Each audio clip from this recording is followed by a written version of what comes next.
میں نے تو صرف آپ کی آنکھیں دیکھی ہیں اور انہی پر مر مٹا ہوں۔ خدا جانے کہ آپ کا چہرہ کتنا حسین ہوگا۔ وہ کالج سے واپس آ رہی تھی جب تابش نے اس کا راستہ روک لیا۔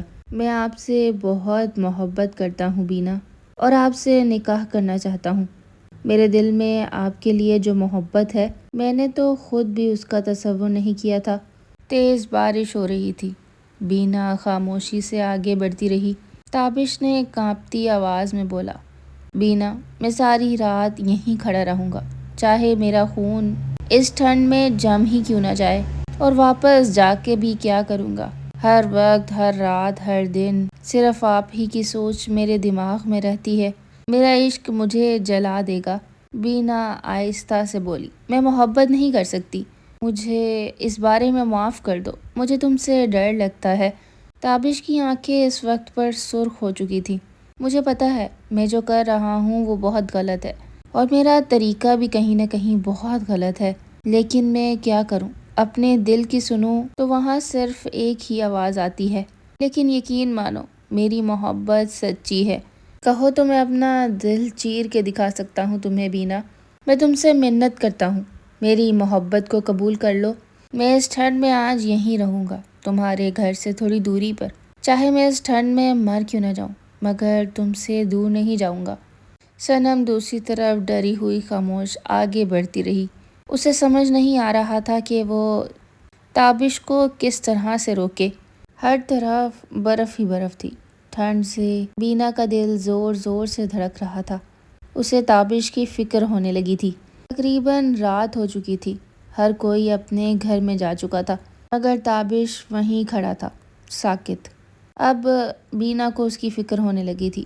اس نے گھر سے باہر نکل کر دیکھا تو ابھی بھی تابش وہیں کا وہیں کھڑا تھا۔ بینا کا دل تڑپ گیا۔ وہ اس کے پاس آئی۔ تابش، آپ کیا پاگل ہو چکے ہیں؟ یہ آپ کیا کر رہے ہیں؟ کیسی بچکانہ حرکتیں ہیں یہ؟ تابش آہستہ سے بولا، بینا، میں تم سے بہت پیار کرتا ہوں۔ بینا خاموش رہی۔ تابش کا سر چکرا رہا تھا۔ سردی کے مارے دماغ سن ہو رہا تھا، مگر اس کے لبوں پر صرف ایک ہی بات تھی، بینا، میں یہاں سے کہیں پر بھی نہیں جاؤں گا۔ بینا کے پاس اب کوئی راستہ موجود نہیں تھا اس کو گھر بھیجنے کے لیے۔ وہ آہستہ سے بولی، ٹھیک ہے، میں بھی تم سے پیار کرتی ہوں، لڑکھڑاتے ہوئے بول رہی تھی۔ اب گھر جاؤ ورنہ اچھا نہیں ہوگا۔ تابش کو یقین ہی نہیں آ رہا تھا۔ وہ مسکرا رہا تھا، آپ نے میری محبت کو قبول کر لیا ہے؟ مجھے تو یقین ہی نہیں آ رہا۔ اتنے میں پیچھے سے ایک آواز آئی۔ وہ آواز بینا کے گھر سے آئی تھی۔ بینا، کہاں ہو؟ بینا نے تابش کو کہا، اب جاؤ پاگل یہاں سے، اگر کسی نے اس طرح دیکھ لیا تو بہت بڑا تماشا ہو جائے گا۔ بینا کو نہ جانے کیوں آج پہلی بار ایک عجیب سا احساس ہوا تھا، حالانکہ وہ سب کچھ اس نے صرف تابش کے لیے کہا تھا تاکہ وہ گھر چلا جائے، لیکن ہلچل اس کے اپنے دل میں بھی ہو رہی تھی۔ اسے اپنے دل میں ایک سکون سا اترتا محسوس ہو رہا تھا۔ وہ رات بھر کروٹیں بدلتی رہی مگر اسے نیند نہیں آ رہی تھی۔ ساری رات وہ تابش کے بارے میں سوچتی رہی۔ اسے یہ احساس پہلی بار ہو رہا تھا۔ اس کی آنکھوں میں نیند بھری ہوئی تھی لیکن اس سے سویا نہیں جا رہا تھا۔ یہ کیسا احساس ہے؟ یہ مجھے کیا ہو رہا ہے؟ میں نے تو تابش سے جھوٹ بولا تھا، لیکن میں اتنی بے چین کیوں ہوں؟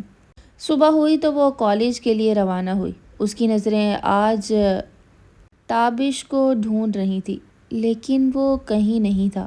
کالج سے واپسی پہ بھی اس کی نگاہیں صرف اور صرف تابش کو ڈھونڈ رہی تھیں، لیکن وہ آج آیا ہی نہیں تھا۔ بینا کا دل آج اداس تھا۔ اسے سمجھ ہی نہیں آ رہا تھا کہ اب وہ کیا کرے، تابش کو ڈھونڈے یا اس کا وہم اپنے دل سے نکال دے۔ اسے تابش کی فکر بھی تھی، کہیں کل اس کی طبیعت خراب نہ ہو گئی ہو۔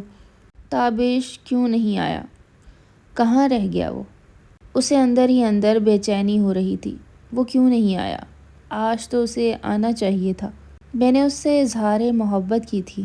بینا کو آج شدت سے احساس ہو رہا تھا کہ محبت کتنا بے چین کر دیتی ہے۔ آج اسے احساس ہونے لگا تھا کہ تابش اس کے لیے کتنا تڑپا ہوگا۔ رات بھر وہ تابش کے بارے میں سوچتی رہی۔ صبح جب کالج کے لیے اٹھی تو وہ اداس تھی، لیکن جب دروازہ کھولا تو سامنے تابش کھڑا تھا۔ وہ مسکرا رہا تھا۔ بینا اس کے پاس آئی۔ اس نے غصے بھرے لہجے میں کہا، کہاں تھے تم رات بھر، پاگل؟ کل میں نے پورا دن تمہارا انتظار کیا مگر تم نہیں آئے۔ وہ نان سٹاپ بولے جا رہی تھی اور اسے خود بھی سمجھ نہیں آ رہا تھا کہ وہ کیا بول رہی ہے۔ تابش نے بس اتنا کہا، ہائے قربان جاؤں، آخر میری محبت نے آپ کے دل تک رسائی حاصل کر ہی لی۔ وہ دونوں چلتے ہوئے باتیں کر رہے تھے۔ مجھے کل بخار ہو گیا تھا، اسی وجہ سے کل مجھے ریسٹ کرنا پڑا۔ ہاں، تم ایک نمبر کے ضدی جو ہو، کون سا کسی کی سنتے ہو تم؟ بیمار تو ہونا ہی تھا، اپنا خیال رکھا کرو، تابش پیار سے بولا۔ دن بہ دن دونوں کی محبت گہری ہو رہی تھی۔ تابش، تم جلد از جلد میرے گھر رشتہ بھیجو۔ میں نے اپنی زندگی میں بہت دکھ اٹھائے ہیں، اب مجھے زندہ لاش کی طرح چھوڑ کے مت چلے جانا۔ میں نے تو زندگی میں پہلی بار تمہارے ساتھ سکون محسوس کیا ہے۔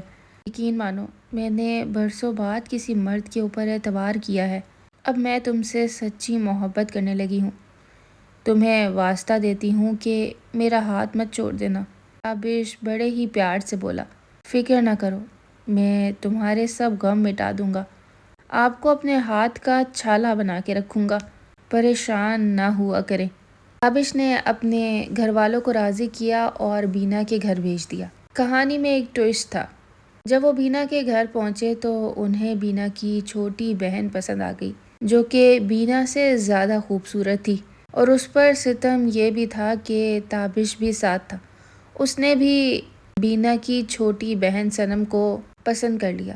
بینا یہ دیکھ کر اپنے حواس پر قابو نہ رکھ سکی، وہ پاگل سی ہو گئی۔ یہاں پر یہ سب کچھ کیا ہو گیا؟